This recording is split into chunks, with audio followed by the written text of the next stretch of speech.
NFP हो या फिर सीपीआई हो, एफओएमसी हो या फिर अनएम्प्लॉयमेंट क्लेम्स, इन सारे न्यूज का फॉरेक्स मार्केट के ऊपर क्या इम्पैक्ट पड़ता है, इन सब के बारे में डिटेल से हम लोग बात करने वाले हैं।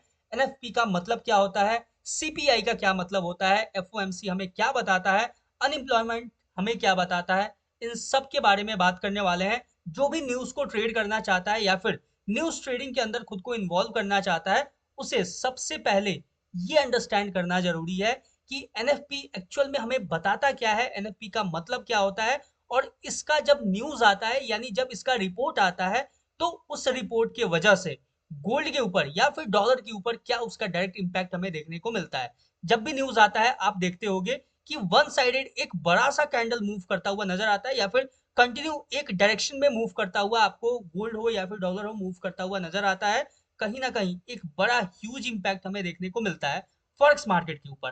तो आज हम इसी के बारे में हर एक डिटेल बात करेंगे, अच्छे से बिल्कुल सिंप्लीफाइड लैंग्वेज में। करना आपको यह है, वीडियो को स्टार्टिंग से लेकर एंड तक देखना। चैनल पे नए हो तो सब्सक्राइब जरूर से कर लेना। इंपॉर्टेंट इसलिए है क्योंकि अभी अभी मैंने एसएमसी कोर्स लॉन्च किया है अपने चैनल के ऊपर, बिल्कुल फ्री ऑफ कॉस्ट है। उसका मैंने दो टॉपिक ऑलरेडी कवर कर रखा है। पहला topic what is smart money और दूसरा टॉपिक लिक्विडिटी और लिक्विडिटी स्वीप क्या होता है, उसको ट्रेडिंग के अंदर कैसे आप यूज कर सकते हो, कैसे एक स्ट्रैटेजी की तरह उसको आप यूज कर सकते हो, जो कि एक एसएमसी का ही टॉपिक है। तो ये दो टॉपिक मैंने ऑलरेडी कवर कर रखा है, अभी तक आपने नहीं देखा तो जाके चेकआउट कर सकते हो। प्राइस एक्शन कोर्स अवेलेबल है चैनल के ऊपर, उसको भी जाके एक बार चेकआउट कर लेना जरूर से। स्टार्ट करते हैं इस टॉपिक को। सबसे पहले एक एक करके अंडरस्टैंड करते हैं, एनएफपी क्या होता है, सीपीआई क्या होता है, एफओएमसी क्या होता है, अनएम्प्लॉयमेंट क्लेम्स क्या होता है और इसका क्या इंपैक्ट होता है डॉलर के ऊपर, गोल्ड के ऊपर। सिंपल बात करें तो एनएफपी का मतलब होता है नॉन फार्म पेरोल। ठीक है, इसको नोट डाउन कर देता हूं यहाँ पे। देखो वैसे नोट डाउन करने में ज्यादा टाइम कंज्यूमिंग होगा, तो आप चाहो तो खुद वहां पे नोट डाउन करते चल सकते हो। ठीक है, एक पेन एक पेपर ले लो, उसके ऊपर नोट डाउन करते रहना। एनएफपी का मतलब होता है नॉन फार्म पेरोल। अब ये नॉन फार्म पेरोल का जो रिपोर्ट है, ये हमें बताता क्या है, ये हमें सिंपल बताता है कि यूएसए के अंदर नए जॉब्स जो आए हैं वो कितने आए। यानी कि ये रिपोर्ट हमें ये बताता है कि कितने सारे नए जॉब्स क्रिएट हुए हैं यूएसए के अंदर, एक्सेप्ट फार्मिंग सेक्टर। यानी कि फार्मिंग सेक्टर के अलावा कितने नए जॉब्स क्रिएट हुए हैं यूएसए के अंदर। जब भी आप इस न्यूज को चेकआउट करोगे तो वहां पे आपको दिखेगा, एक होता है प्रीवियस डाटा, यानी कि इससे पहले जब ये एनएफपी का न्यूज आया था तब क्या रिपोर्ट था वो आपको वहां पे लिखा हुआ नजर आएगा। एक होता है एक्सपेक्टेड डाटा, यानी कि क्या एक्सपेक्टेशन है, क्या आ सकता है। और एक होता है एक्चुअल डाटा, जो कि रिलीज होने वाला होता है जब न्यूज आता है तब। और इसी एक्चुअल डाटा के ऊपर आपका मार्केट का जो डायरेक्शन होता है या फिर इम्पैक्ट जो होता है वो डिसाइड होता है। सिंपल है। अगर आप इसको चेकआउट करना चाहते हो तो यूज कर सकते हो फॉरेक्स फैक्ट्री। ये कोई प्रमोशनल वीडियो नहीं है, ये जस्ट इसलिए है कि मैं पर्सनली उसको यूज करता हूँ और बहुत ही ईजी टू यूज है और ईजी टू अंडरस्टैंड है। तो आप फॉरेक्स फैक्ट्री को यूज कर सकते हो जो भी न्यूज वगैरह है उसको चेकआउट करने के लिए। नॉन फार्म पेरोल क्या होता है ये समझ गए, ये रिपोर्ट क्या बताता है ये आप समझ गए। अब हम बात करते हैं कि जैसे प्रीवियस डाटा जो है, ठीक है, मान लो प्रीवियस डाटा आपको दिखा रहा है कि 100 के, ठीक है, 100 के जॉब्स पहले जो डाटा आया था उसमें दिखा कि 100 के जॉब्स आपको क्रिएट होता हुआ नजर आया था, यानी पहले जो डाटा आया था उसमें 100 के जॉब्स मिले थे। एक्सपेक्टेड क्या है, मान लेते हैं कि एक्सपेक्टेशन सिंपल है कि 110 के जॉब्स इस बार हमें नजर आएगा, इस बार देखने को मिल सकता है, यानी कि पहले से कुछ ज्यादा बेटर। यानी देखो अब ये जो एनएफपी न्यूज है ये सिंपल हमें देखो, अगर ज्यादा देखने को मिला, यानी अगर एनएफपी न्यूज जो आया, एक्चुअल जो डाटा आया, अगर प्रीवियस या फिर एक्सपेक्टेड डाटा से ज्यादा आया, तो इसका कहीं ना कहीं मतलब होता है कि ज्यादा से ज्यादा जॉब क्रिएट हुआ है यूएसए के अंदर। यानी कि जो एक लोगों का भरोसा है यूएस डॉलर के ऊपर वो आपको स्ट्रांग होता हुआ नजर आता है। क्लियर है, यानी एक बेटर इकोनॉमी को भी रिप्रेजेंट करता है कहीं ना कहीं। किसी कंट्री के अंदर अगर ज्यादा से ज्यादा जॉब क्रिएट हो रहा है, लोग ज्यादा से ज्यादा जॉब कर रहे हैं, ले रहे हैं, एम्प्लॉयड हो रहे हैं, तो यानी कि कंट्री का एक बेटर कंडीशन दिखाता है। क्लियर है। तो अगर मान लो कि एक्चुअल डाटा मान लो 111 की आ जाता है, ठीक है, मान लेते हैं कि 111 की एक्चुअल डाटा आ जाता है, यानी कि प्रीवियस से भी ज्यादा और एक्सपेक्टेड जो था उससे भी ज्यादा हमें देखने को मिला जो एक्चुअल डाटा था।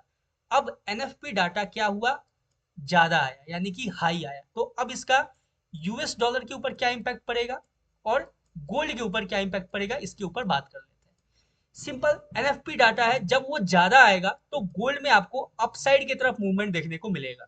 ठीक है, यानी कि ज्यादा से ज्यादा नए जॉब्स क्रिएट हुए हैं, यानी कि एक बेटर कहीं ना कहीं इकोनॉमिक कंडीशन को दिखाता है, कंट्री के स्ट्रेंथ को दिखाता है।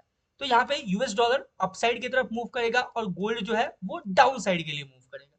सिंपल है, क्लियर हो गया। अब बात करते हैं कि अगर मान लो कि ये जो एक्चुअल डाटा है ये आ गया 99 के या फिर 98 के आ गया, ठीक है मान लेते हैं, यानी कि एक्चुअल डाटा जो है वो कम आया, इस बार का जो एनएफपी का रिपोर्ट था अगर वो कम आया, यानी कि जो प्रीवियस था उससे भी कम आया, जो एक्सपेक्टेड था उससे भी कम आया, एक्सपेक्टेशन ये था कि ज्यादा आएगा लेकिन कम आया, तो यहाँ पे क्या होगा कि जो यूएस डॉलर है वो डाउन साइड के लिए और जो गोल्ड है वो अप साइड के लिए मूव करता हुआ नजर आएगा। क्लियर है, समझ गए?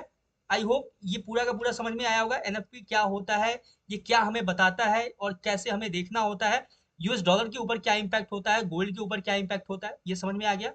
अब हम बात करते हैं वैसे ही सीपीआई का, कि ये सीपीआई जो है वो क्या होता है, सीपीआई का हमें क्या इंपैक्ट हमें देखने को मिलता है मार्केट के ऊपर।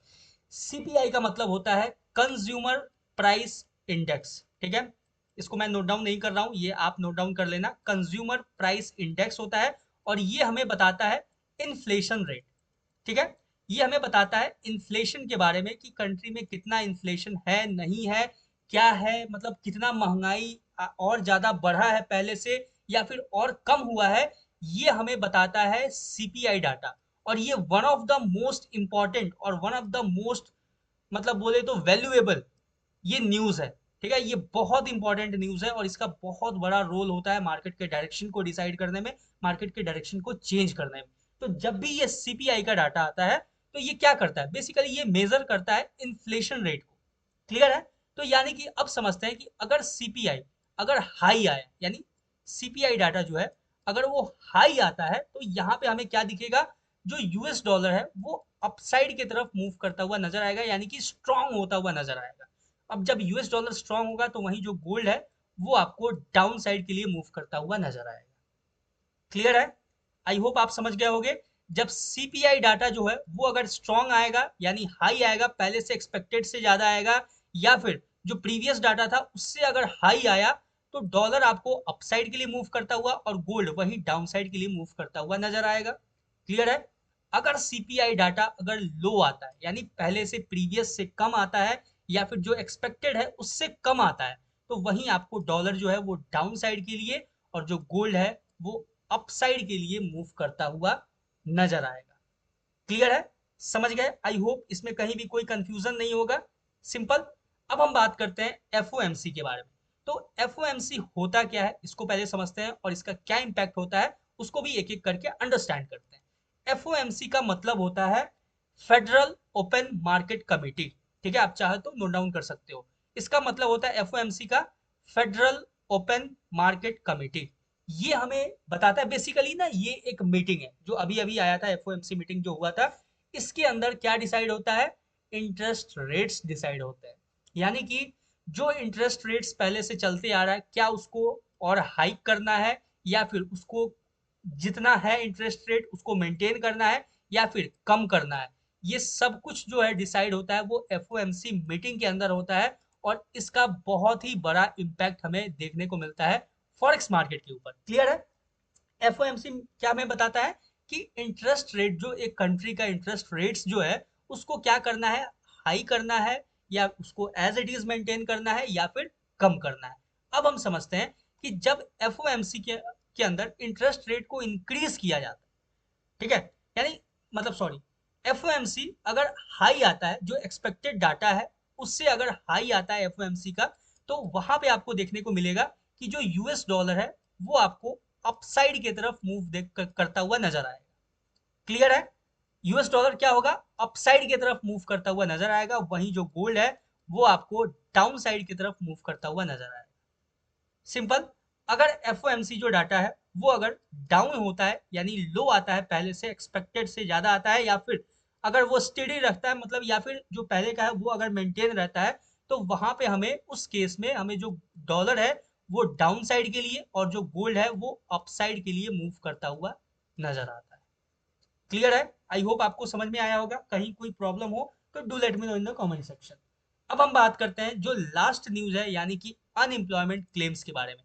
तो अनएम्प्लॉयमेंट क्लेम्स जो है ये सिंपल आपको देखने से ही पता चलता है अनएम्प्लॉयमेंट क्लेम यानी कि अनएम्प्लॉयमेंट का इंक्रीमेंट होना, यानी कितने लोग एम्प्लॉयड हैं या फिर कितने लोग एम्प्लॉयड नहीं हैं, इसके बारे में ये डाटा होता है। यानी कि देखो बेसिकली क्या होता है कि अगर अनएम्प्लॉयमेंट रेट ज़्यादा बढ़ गया तो कहीं ना कहीं इकोनॉमी को सही नहीं दिखाता है या फिर दिखाता है कि कुछ ना कुछ कंडीशंस जो है वो सही नहीं चल रहा है कंट्री के अंदर। तो उस केस में क्या होता है कि जब अनएम्प्लॉयमेंट क्लेम्स का जो रिपोर्ट है जब वो हाई आएगा तो आपको डॉलर जो है वो डाउन होता हुआ दिखेगा और जो गोल्ड है वो आपको अपसाइड की तरफ मूव करता हुआ नजर आएगा। क्लियर है? यानी कि अगर ज्यादा से ज्यादा अनएम्प्लॉयमेंट अगर देखने को मिला हमें, अनएम्प्लॉयमेंट का जो डाटा है वो पिछले बार से अगर ज्यादा आया इस बार, तो यूएस डॉलर वीक होता हुआ और गोल्ड जो है वो स्ट्रांग होता हुआ नजर आएगा। इसके as it is vice versa अगर अनएम्प्लॉयमेंट क्लेम्स के अंदर कमी देखने को मिला गया, यानी कि पिछले बार से अनएम्प्लॉयमेंट क्लेम्स कम हुआ है, यानी कि ज्यादा से ज्यादा लोगों को जॉब मिला है, अनएम्प्लॉयमेंट कम हुआ है, इसका मतलब ये हुआ, तो उस केस में हमें क्या देखने को मिलेगा, जो डॉलर है वो स्ट्रांग होता हुआ नजर आएगा और जो गोल्ड है वो हमें वीक होता हुआ यानी कि डाउन साइड के लिए मूव करता हुआ नजर आएगा। तो ये है पूरा का पूरा एनएफपी हो गया या फिर सीपीआई हो गया, एफओएमसी हो गया या फिर अनएम्प्लॉयमेंट क्लेम्स का न्यूज के ऊपर, मतलब मार्केट फॉरेक्स मार्केट के ऊपर क्या इम्पैक्ट होता है, इसके डाटा का क्या इम्पैक्ट होता है, ये सब कुछ आई होप आपको क्लियर हुआ होगा।